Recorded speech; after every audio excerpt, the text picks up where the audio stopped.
সুপ্রিয় দর্শক, শুভেচ্ছা সহ আমন্ত্রণ জানাচ্ছি চ্যানেল আইয়ের নিউ ইয়র্ক স্টুডিও থেকে প্রবাসের কথা অনুষ্ঠানে। আমি সৌমিক আহমেদ। এই অনুষ্ঠানে আমরা বাংলাদেশ ও যুক্তরাষ্ট্রে বাংলাদেশি কমিউনিটির বিভিন্ন বিষয় নিয়ে আলোচনা করে থাকি। আজকে এই স্টুডিওতে আমাদের অতিথি হয়ে এসেছেন বিশিষ্ট ব্যবসায়ী তোফায়েল চৌধুরী। তিনি গ্রি মেকানিক্যাল ইয়াঙ্কার্সের প্রেসিডেন্ট। আপনাকে চ্যানেল আই স্টুডিওতে স্বাগত। একটু বলবো যে গ্রি মেকানিক্যাল ইয়াঙ্কার্স নিয়ে একটু শুরুতে জানতে চাবো যে আপনার সঙ্গে কথা হচ্ছিল যে জলবায়ু পরিবর্তন নিয়ে অনেক বেশি হুমকির মুখে বিশ্ব আছে। তো আপনার এই প্রতিষ্ঠান এই ঠান্ডায় এবার যেমন তীব্র শীতে আক্রান্ত ছিল নিউ ইয়র্ক, তো আপনি একটু বলবেন যে আপনার এই বিজনেসটা কেমন, কি একটু দর্শকদের জানাবেন। আমাদের এটা হচ্ছে যে ট্র্যাডিশনাল হিটিং এবং কুলিং যেটা আছে ওইটা না, যেমন হিটিং ওয়েল এবং গ্যাস পুড়িয়ে যে হিটিংটা হয় ওইটার পরিবর্তে ইলেকট্রিফিকেশনের মাধ্যমে যে হিটিং যেটা ওইটা হিট পাম্প টেকনোলজির মাধ্যমে আমরা এটা প্রোভাইড করে থাকি। তো এটা একটা ফান্ডিং আছে, ওইটা ফান্ডিংটা আমরা সরকারের কাছ থেকে এনে কাস্টমারের দোরগোড়ায় পৌঁছে দিই। এইটা পরিবেশের জন্য ভালো এবং অনেক বিল সাশ্রয়ী এই জিনিসটা। এটা আমরা নিউ ইয়র্ক সিটি এবং সারাউন্ডিং এরিয়া এটা প্রোভাইড করতেছি সুনামের সাথে। গত 4 বছর থেকে 4.5 বছর মতো হলো এইবার। তার মানে এটা একটা নতুন টেকনোলজি নিউ ইয়র্কবাসীর জন্য। এটা পুরো নতুন টেকনোলজি, হিট পাম্প টেকনোলজি এটা নতুন। এটা ইনভার্টারের মাধ্যমে ঘরের ভিতরে যায় এবং বাইরে মেশিন লাগাতে হয়। বয়লার যে রুম যেটা আছে ওইটা ইউজ করতে হয় না। আমাদের ইনভার্টার এবং কন্ডেন্সারটা বাইরে থাকে, ইনভার্টার ভিতরে থাকে এবং বাইরে থেকে হিট পিক আপ করে ট্রান্সফার করে ঘরের ভিতরে। তাহলে এই যে ঘরের ভিতরে যে একটা বয়লার থাকে, যে নিরাপত্তার যে একটা সংখ্যা থাকে, আপনার এই টেকনোলজিতে কি এই ধরনের কোনো সংখ্যা আছে কি না? না, এরকম সংখ্যা নাই, কারণ এটা ঘরের বাইরে এটা লাগানো হয় এবং ট্র্যাডিশনাল যে বয়লারগুলো এগুলোতে একটা গন্ধ করে বা একটা অনেক স্পেস নেয়। তা আমাদের এটা স্পেস সেভার, এটা এই জন্য এটা বাইরে লাগাই, ভিতরে একটা এক্সট্রা রুম হিসাবে কাস্টমার ইউজ করেন। আচ্ছা, একটু বলবেন যে আপনি বললেন যে বয়স মাত্র 4 বছর আপনারা এই প্রযুক্তির সঙ্গে আছেন, তো মানুষ কতটুকু জানে, মানে কি ধরনের স্প্রেড হয়েছে আপনার এই টেকনোলজি? হ্যাঁ, আলহামদুলিল্লাহ আমরা তো খুব ভালো করতেছি। নিউ ইয়র্ক সিটি এবং সারাউন্ডিং এরিয়া এটা অনেক ভালো এবং আমাদের বাংলাদেশি কমিউনিটি আস্তে আস্তে এটা জানতেছে এবং অন্যান্য কমিউনিটি যারা আছে ওনারা এই ব্যাপারে অনেক সচেতন এবং এটা ফান্ডিং আগে অনেক বেশি ফান্ডিং ছিল, গড়প্রতি অনেক ডলার দিত, মানে আস্তে আস্তে গ্র্যাজুয়ালি কমতেছে এটা। তো কমার কারণে আগের মতো ডলারটা আসে না, কিন্তু এখনও আছে। এটা কতদিন থাকবে এটা আমরা বলতে পারবো না, তবে এটা দিন দিন এইটার পরিমাণ বাড়তেছে, যত জানতেছে তত এটা নিতেছে সবাই। আমাদের সরকারের একটা ভর্তুকি আছে এই প্রযুক্তি ট্রান্সফারের ক্ষেত্রে। এটা নিউ ইয়র্ক স্টেটের একটা ভর্তুকি আছে, যেটা ক্লাইমেট অ্যাকশন একটা প্ল্যান আছে, ওইটার মাধ্যমে এই ডলারগুলো দেয় বিভিন্ন এনার্জি প্রোভাইডার যারা আছে ওদের মাধ্যমে। এই যে এই বছরতে নিউ ইয়র্কে অনেক বেশি শীতে আক্রান্ত ছিল, এটা একটা রেকর্ডও হয়েছে যে টানা 31 বছরের মধ্যে সর্বোচ্চ বারের মতো, মানে টানা ঠান্ডা ছিল। তো এই সময় আপনাদের বিক্রিটা কেমন হয়েছে? এই সময় বিক্রিটা খুব ভালো ছিল, কারণ এই ঠান্ডা আমাদের মেশিন যেগুলো এগুলা -22 ডিগ্রিতে এটা কাজ করে। তো এটা কানাডার মতো টেম্পারেচার, এটা খুব ভালো চলে। তো এখানে নিউ ইয়র্ক সিটিতে যাদের বাসা ছিল খুব একটা সমস্যা হয় না এবং সবাই মোটামুটি আমাদের এই জিনিসটার ব্যাপারে জিনিসের যে প্রোডাক্টের সার্ভিসের ব্যাপারে খুব খুশি ছিল এবং আলহামদুলিল্লাহ এটা খুব ভালো অবস্থায় ছিল। বয়লার ক্ষেত্রে একটা জিনিস যেমন হয় যে ওয়াটার চেঞ্জের বিষয় থাকে, সেখানে হিটিং হয়, একটা রিস্কের বিষয় থাকে। তো এইখানে প্রযুক্তিটা কিভাবে কাজ করে, কিভাবে মানুষজনকে আপনি এটা মানে সেফটিটার ব্যাপারে ইনশিওর করতে পারেন যাতে বাঙালিরা আর কি আগ্রহী হয়? সেফটি এই জন্য, কারণ এটা তো মেশিন, আমি প্রথমে বলছি যে কন্ডেন্সারটা বাইরে থাকে এবং এটা হিট বানায় না। এটা ট্রেডিশনালি এটা হিট ট্রান্সফার করে ওয়ান সাইড টু অ্যানাদার। যেমন বাইরে যতই ঠান্ডা হোক, কিন্তু ওয়েদারটা কিন্তু ঠান্ডা এবং গরম মিলিয়েই।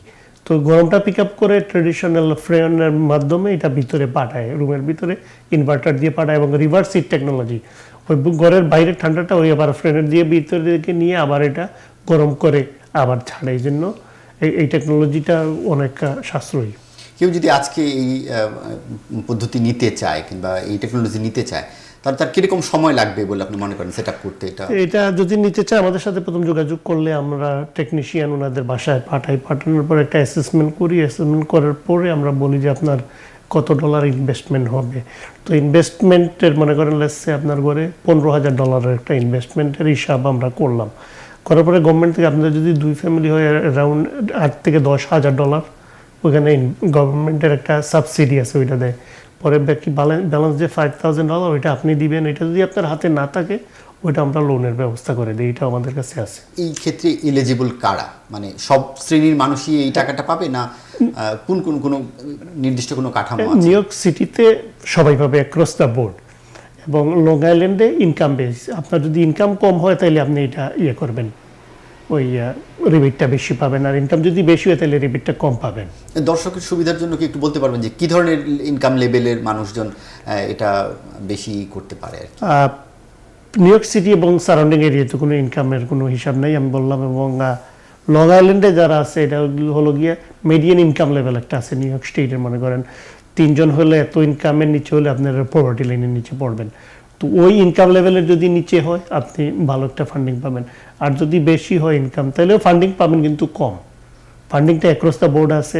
এবং ব্যবসায়ী যারা আছেন, ব্যবসায়ীরা আপনাদের সাথে যোগাযোগ করতে পারেন। ব্যবসার ফান্ডিং নিউ ইয়র্ক সিটিতে কিন্তু অনেক বেশি। যেই রকম আপনার যদি একটা ছোট সুপার মার্কেট, গ্রোসারি বা ছোট রেস্টুরেন্ট থাকে বা 99 সেন্সের স্টোর থাকে, আপনারা আমাদের সাথে যোগাযোগ করলে ওই ফান্ডিংটা আমরা নিয়ে দিতে পারি। যেমন আমাদের অনেক বাংলাদেশি ভাই বোনদের বিভিন্ন রকমের ব্যবসা আছে, ওই ব্যবসার আপনি ওই হিটিংটা আপনি লাগাতে পারেন।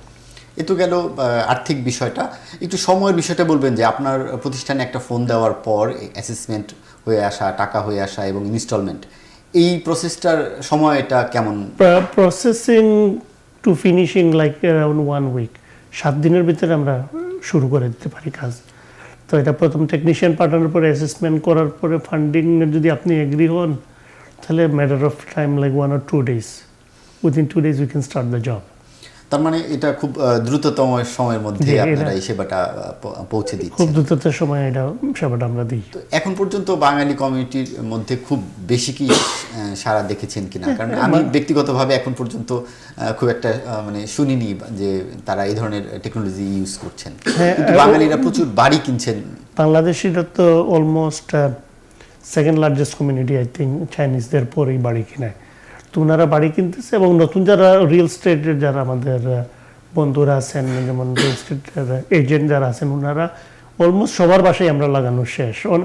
অলমোস্ট 50 to 80% নিউ ইয়র্ক সিটির সবার সাথেই আমাদের একটা যোগাযোগ আছে, এবং লাগানো শেষ হওয়ার পরে ওনারা যতক্ষণ বাড়ি বিক্রি করেন ওনাদের বাড়িগুলো আমাদের এটা রেকমেন্ড করেন, এবং এটা দিন দিন গ্র্যাজুয়ালি বাড়তেছে, নাম্বারিং ভেরি হাই।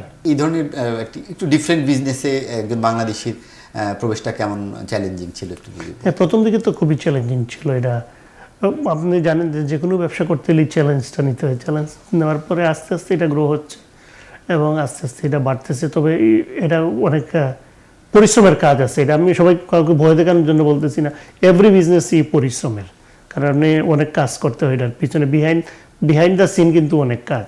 সামনাসামনি আমি বসলাম এখানে সুন্দর কাপড় চোপড় পরে, এটা একটা জিনিস, কিন্তু 6টার থেকে রাত্র 9টা পর্যন্ত আমরা অলমোস্ট এভরি মর্নিং 5:30 to 8:30 আমাদের কাজ। একটু ভিন্ন প্রসঙ্গে যেতে চাই। সদ্য বাংলাদেশে নির্বাচন শেষ হলো। প্রবাসে যারাই বাংলাদেশে থাকুক না কেন তাদের মনটা পড়ে থাকে দেশে, এবং নির্বাচন নিয়ে একটা আগ্রহ নিশ্চয়ই সবার মধ্যেই থাকে। তো একটু বলবেন যে এই নির্বাচনটা কেমন উপভোগ্য ছিল, কিংবা উপভোগ্য আদৌ ছিল কিনা, প্রবাসী হিসেবে কেমন মনে হয়েছে আপনার? এই নির্বাচনটা আমি প্রথম থেকে শেষ পর্যন্ত খুব দেখেছি আগ্রহ করে, এবং আমার কাছে একটা খুব ভালো নির্বাচন হয়েছে। এই জন্য অন্তর্বর্তীকালীন সরকারের যে মাননীয় প্রধান উপদেষ্টা, ওনাকে আমি ধন্যবাদ জানাই। সাথে সাথে সেনাবাহিনী এটা ভালো কাজ করেছে। এটা যে ইলেকশন কন্ডাক্টে সর্বোপরি বাংলাদেশের জনগণকে আমি ধন্যবাদ জানাই যে একটা উৎসবমুখর পরিবেশে। কারণ আমরা জানি যে অনেক বছর বাংলাদেশের লোক ভোট দিতে পারে নাই, এবং অলমোস্ট 4 কোটির মতো নতুন ভোটার অত্যন্ত আগ্রহ ভরে ভোটাধিকার প্রয়োগ করার মাধ্যমেই একটা নির্বাচিত সরকার এসেছে, এবং বিএনপি ক্ষমতায় অ্যাবসলিউট মেজরিটি পেয়েছে। এই জন্য তারেক রহমান সাহেবকে আমি ধন্যবাদ জানাই, এবং আমি আশা করব যে ওনার মাধ্যমে বাংলাদেশের মানুষ উপকৃত হবে। এটা বলবেন যে এই নির্বাচনে বিএনপির জয় কিংবা জামায়াতে ইসলামের পরাজয়, এটা আপনি মানে ব্যক্তিগতভাবে কিভাবে ব্যাখ্যা করতে চান? বেগম মরহুমা খালেদা জিয়া যখন ছিলেন, উনি কিন্তু জাতীয় নেত্রী হিসাবেই ছিলেন, দেশের মানুষের মুরব্বী হিসেবে। উনি যখন মারা গেলেন, আমরা একটা বিশাল একটা জানাজা দেখলাম বাংলাদেশ, সারা বাংলাদেশ কিন্তু জাতি ধর্ম বর্ণ নির্বিশেষে ওনাকে শ্রদ্ধা জানিয়েছে। এবং ওনার মৃত্যুর পরে যখন তারেক রহমান সাহেব গ্রাম থেকে গ্রামান্তরে ছুটে বেড়ালেন, ওনার একটা 31 দফা ছিল, যেটা 2023 সালে 13ই জুলাই যেটা উনি ঘোষণা করেছিলেন, ওটার মধ্যে কিন্তু অনেক সংস্কারের এলিমেন্টগুলো ছিল। পরে উনি আসলেন বাংলাদেশে, আসার পরে 51 দফার একটা নির্বাচনী ম্যানিফেস্টো দিলেন, যেটাতে ওনাদের প্ল্যান ছিল যে সবার আগে বাংলাদেশ, ওনারা বাংলাদেশ ফার্স্ট, কান্ট্রি ফার্স্ট, ওইটা একটা প্ল্যান করে, যেমন কৃষকদের কার্ড, মহিলাদের 2500 টাকা পর্যন্ত দেওয়া, প্লাস হচ্ছে আরেকটা হচ্ছে 1 লক্ষ স্বাস্থ্যকর্মী নিয়োগ, এবং আরও বিষয়গুলো ছিল, যেমন শিক্ষা খাতে সুন্দর একটা কম্পিটিটিভ, যাতে বাচ্চারা শিখতে পারে, এডুকেশনটা ভালোভাবে নিতে পারে, ওইটার একটা ব্যবস্থা সহ আরও অনেক জনকল্যাণমূলক কাজ ছিল।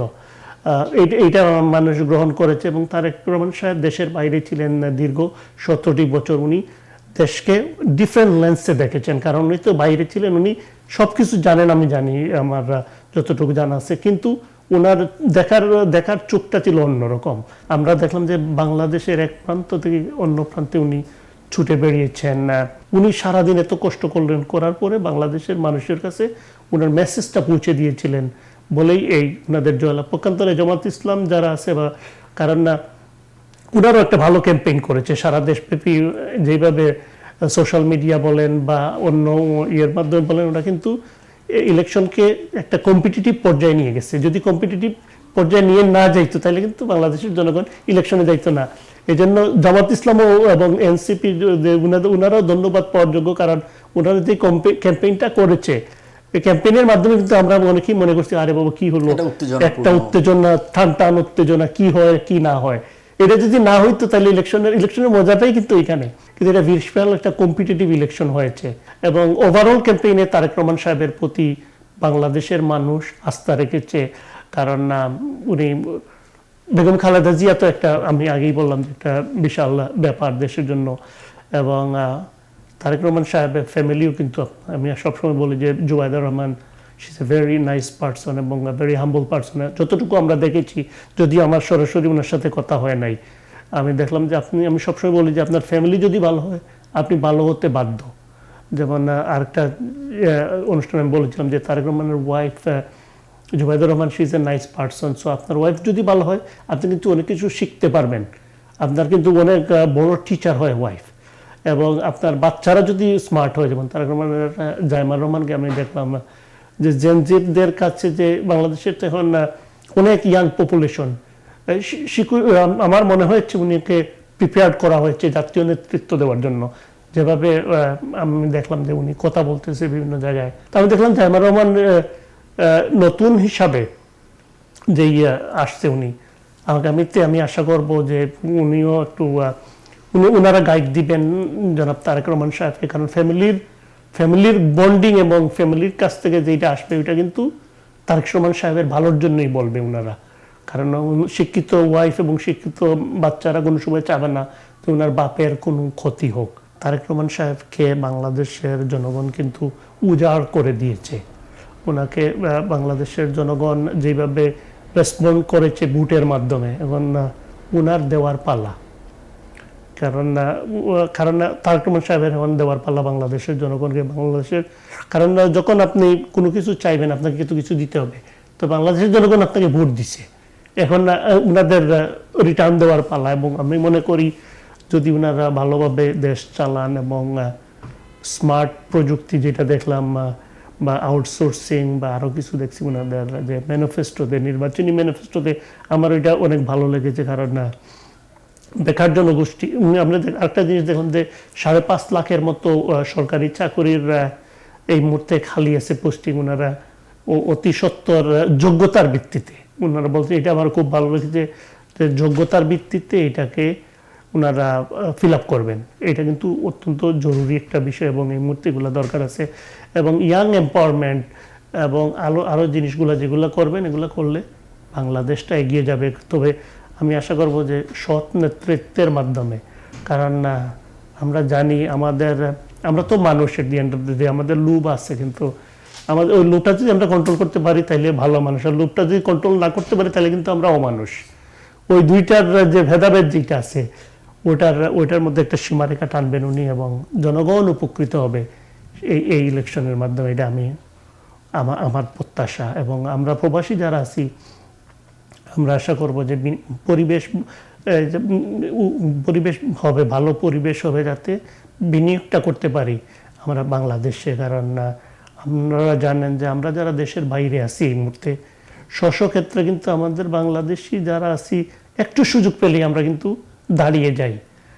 আপনি ইউরোপের যে কোনো দেশেই যান, আমেরিকায় যান, আমরা কিন্তু অত্যন্ত পরিশ্রমী লোক আছি। তো আমাদের এই মেধাটাকে বাংলাদেশে কাজে লাগানো যেতে পারে, কারণ সবাই তো আর এখানে চুরি করার জন্য যাবে না, বা যারা আছে যদি দেশকে দিতে চায় আমি মনে করি যে এটা দেওয়া উচিত।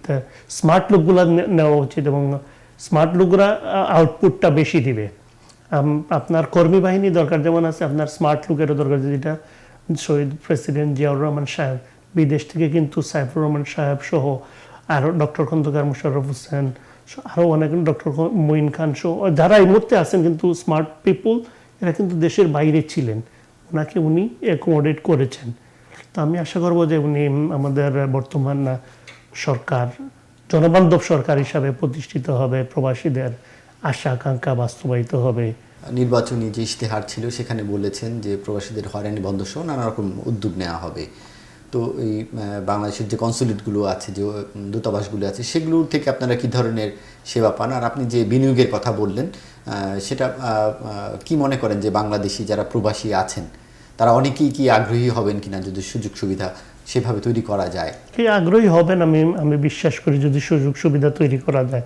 এবং কনসুলেটের যে সেবাগুলো আছে এগুলো বর্তমানে মোটামুটি একটু ভালো অবস্থানে আছে, কিন্তু আমি মনে করবো যে আরও যাতে প্রবাসীরা যাতে এয়ারপোর্টে যাতে হয়রানি না হয়, ওইখানে গেলে লাগেজটা যাতে আমার পাওয়া যায় অন টাইমে, এগুলো দরকার। এবং বাইরে যাওয়ার সময় যদি যাইতে টানাটানি কিছু না হয়, সেফটিটাই হলো most important thing. Safety and stability, এই দুইটা জিনিস 2S সাকসেসের জন্য মাস্ট ইম্পর্টেন্ট। সো সেফটি বা যখন কোনো বিনিয়োগকারী ওখানে যাবে তার নিরাপত্তা পাবে, এটা একটা জিনিস। এবং পলিটিক্যাল গভর্নমেন্ট দরকার হয়, কারণ অনেক সময় যে নন পলিটিক্যাল গভর্নমেন্ট হইলে অনেক কিছু কন্ট্রোল করতে পারে না সারা দেশে, মানে অরাজকতার সৃষ্টি হয়। তো এই জন্য পলিটিক্যাল গভর্নমেন্ট, ভালো সৎ পলিটিক্যাল গভর্নমেন্টের আমরা খুব দরকার এই বাংলাদেশে এই মুহূর্তে। বাংলাদেশের সঙ্গে ইউএসের একটা বাণিজ্য চুক্তি হয়েছে, সেখানে বলা হয়েছে যে বাংলাদেশের বাণিজ্য ইউএসএ বাড়াইতে হবে। তো আপনি কি মনে করেন যে এখন যে নতুন নির্বাচিত সরকার হলেন, আপনি পলিটিক্যাল গভর্নমেন্টের কথা বলছিলেন, তো এখন কি মনে করেন যে সামনে সুযোগ তৈরি হয়েছে দুই দেশের মধ্যে বাণিজ্য বাড়ানোর, এবং এই পথে বাংলাদেশিদেরও বিজনেস করার সুযোগ তৈরি হয়েছে কিনা? হ্যাঁ, অবশ্যই। আমরা তো কয়েকদিন আগে দেখলাম যে আমাদের নিরাপত্তা উপদেষ্টা ডক্টর খলিলুর রহমান, মানে উনি এসেছিলেন এখানে এবং সুন্দর একটা ডিল করেছেন, যেখানে ট্রাম্প প্রশাসন বিশ্বের অন্যান্য দেশের সাথে কিন্তু চায়না বলেন আর অন্যান্য দেশগুলো বলেন ওইভাবে কিন্তু ছাড় দেয় না, কিন্তু বাংলাদেশকে আমরা দেখলাম যে বিরাট একটা অ্যাডভান্টেজ দিচ্ছে, যে তৈরি পোশাকে কোনো শুল্ক নাই। তো এটার সাথে একটা শর্ত ছিল যে সুতা কিনতে হবে। তো সুতা কিনলেও সুবিধা কি, সুতা যদি তো আমরা ইন্ডিয়ার থেকেও কিনি, তো এই সুতা যদি আমেরিকা থেকে যায় ক্ষতি কি? বা আমাদের বাংলাদেশে তো অনেক গম হয়, গম অন্য জায়গাতে কানাডার থেকে যায়, এটা আমেরিকা থেকে আমরা নিতে পারি। সয়াবিন আমরা নিতে পারি, অনেক জিনিস আছে, যেমন টিসিবি চাইলে এটা ইম্পোর্ট করতে পারে এখানে, বা বাংলাদেশি যারা ব্যবসায়ী আছেন এগুলা সাপ্লাই দিতে পারেন, কারণ এখানে এই যে মসুর ডাল টাল এগুলো আছে, অনেক জিনিস আছে আমেরিকা থেকে। কারণ আমাদের ট্রাম্প প্রশাসন যেভাবে আমেরিকা ফার্স্ট নীতিটা গ্রহণ করেছে, তারেক রহমান সাহেব বাংলাদেশ ফার্স্ট নীতিটা গ্রহণ করেছেন সবার আগে। বাংলাদেশ এই দুইটা, উনি বাংলাদেশের স্বার্থ দেখবেন, আমেরিকার স্বার্থ দেখবে, কিন্তু একটা ব্যালেন্সের মাধ্যমেই দেশটা এগিয়ে গেলে আমরা মনে করি যে দুই দেশই লাভবান হবে এবং বাংলাদেশ এগিয়ে যাওয়ার এটা সুবর্ণ সুযোগ আমাদের সামনে এসেছে এবং এই সুযোগটা কাজে লাগাতে হবে, কারণ না সুযোগ সবসময় আসে না এবং আমাদের ইয়াং পপুলেশন কিন্তু অনেক বিশাল একটা পপুলেশন, এদেরকে কাজে লাগাতে হবে। এখন পর্যন্ত যে বাংলাদেশের ইউএসের যে বাণিজ্য ঘাটতি সেটা বাংলাদেশের পক্ষে আছে, তো এই এখন একটা সুযোগ তৈরি হয়েছে যেখানে বাংলাদেশি ব্যবসায়ীরাও ঢুকে পড়তে পারে এই বিজনেস স্প্রেড করার জন্য। হ্যাঁ, বাংলাদেশি বিজনেস স্প্রেড করার জন্য তো ঢুকে পড়তে পারে, কারণ দিতে পারে অনেক কিছু, বাংলাদেশে যে প্রোডাক্টগুলো দরকার ওইগুলো এখান থেকে সাপ্লাই দেওয়া যেতে পারে। এবারের যে আন্দোলন সংগ্রাম হলো সেখানে প্রবাসীদের একটা বড় ভূমিকা ছিল, সেটা সোশ্যাল মিডিয়ায় জনমত তৈরি করা থেকে শুরু করে রেমিটেন্স বন্ধ করে দেওয়া পর্যন্ত। তো আপনি তাদের জন্য বিমানবন্দরে হয়রানি সহ নানান বিষয় তুলে ধরলেন। তো আমি জানতে চাবো যে এবারের নির্বাচনে আপনি প্রথমবার ভোটও দিয়েছে প্রবাসীরা, তো এটা আপনি দিয়েছেন কিনা একটু বলবেন, এবং এটা বিষয়টা কেমন ছিল, যেটা পরবর্তীতে আরও একটু উন্নতি হবে। যেমন জানা যাচ্ছে না যে আপনি ভোটটা কোথায় দিয়েছেন, আপনার ভোটটা কিভাবে কাজে লেগেছে, এটা এখন পর্যন্ত ক্লিয়ার না। এই জন্য এবার প্রথমবার মতো প্রবাসীরা যে ভোট দিতে পারলো, এই জন্য আমি অন্তর্বর্তীকালীন সরকারের উপদেষ্টা, প্রধান উপদেষ্টাকে অশেষ ধন্যবাদ জানাই। উনি বলেছিলেন যে প্রবাসীরা ভোট দিবে, তা আমরা ভোট দিয়েছি। কিন্তু প্রথম যেভাবে যখন আমরা ব্যালট পেপারটা রিসিভ করলাম, দেখলাম যে অনেকগুলো মার্কা, এগুলা না দিয়ে আমি মনে করি এটা ফার্স্ট, এই জন্য এটা ধন্যবাদ পাওয়ার যোগ্য। তবে এখানে আরও ইমপ্রুভের আর একটু জায়গা আছে, যেমন আগামীতে যখন আপনারা ছাড়বেন, আমি মনে করি আমাদের প্রতীক বরাদ্দ শেষ হওয়া উচিত কুইক, এবং অ্যাটলিস্ট প্রতীক বরাদ্দ থেকে পর্যন্ত, যে ইলেকশন পর্যন্ত একটা টাইম থাকে, ওই টাইমের ভিতরে আমি বুঝতে পারতেছি না যে কত কুইক এটা আসবে। কিন্তু আমরা যখন দেখলাম ব্যালট পেপারটা পেলাম, এখানে কিন্তু অনেকগুলা মার্কা ছিল একসাথে, এবং হানার জিনিসটাও ছিল। তো আগামীতে অনেক ভোট কিন্তু আমরা দেখলাম নষ্ট হয়ে গেছে। বিএনপির কোনো আসনে ক্যান্ডিডেট শেষ পর্যন্ত থাকতে পারে নাই বা নাই, তাহলে বিএনপির যে ভোটগুলা এখান থেকে দেওয়া হলো ওই আসনের ভোটটা নষ্ট হলো। এটা যাতে ভবিষ্যতে মাথায় রাখে, এটা আমি বলবো যে নির্বাচন কমিশনকে এখন থেকে একটু আরেকটু লাইক প্রিকশনস নিলে এটা ভালো হবে। ধন্যবাদ আপনাকে। ধন্যবাদ। কথা বলছিলাম গ্রি মেকানিক্যাল ইয়াং কার্টসের প্রেসিডেন্ট তুফাইল চৌধুরীর সঙ্গে। তিনি বাংলাদেশ কমিউনিটির মধ্যে একজন বিশিষ্ট ব্যবসায়ী। তিনি নির্বাচন নিয়ে যেমন নানান বিষয়ে কথা বললেন, প্রবাসীদের নানা প্রত্যাশার কথা বললেন, এবং সেই সঙ্গে বাংলাদেশের সঙ্গে ইউএসের বাণিজ্যের নতুন সম্ভাবনা নিয়েও কথা বললেন। তো আমরা আশা প্রকাশ করব যে নতুন সরকারের মাধ্যমে বাংলাদেশ অর্থনৈতিক সমৃদ্ধির পথে এগিয়ে যাবে। ধন্যবাদ সবাইকে।